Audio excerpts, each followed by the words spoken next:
ఏమని వర్ణించను ఏమని వర్ణించను నీ కంటి వెలుగును వెన్నంటి మనసును వెన్నెలనును నీ విలవేల్పును ఏమని వర్ణించను ఆ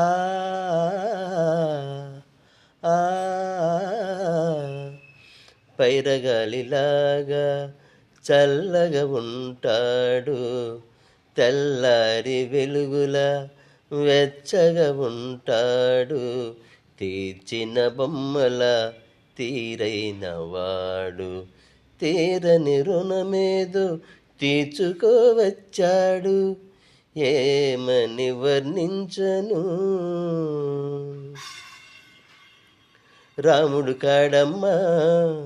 నిందలు నమ్మడు, కృష్ణుడు కాడమ్మా సవతులు ఉండరు, నువ్వు పూజించు దేవుళ్ళ లోపాలు లేనివాడు, నీ పూజ ఫలించి నీ దేవుడైనాడు, ఏమని వర్ణించను నీ కంటి వెలుగును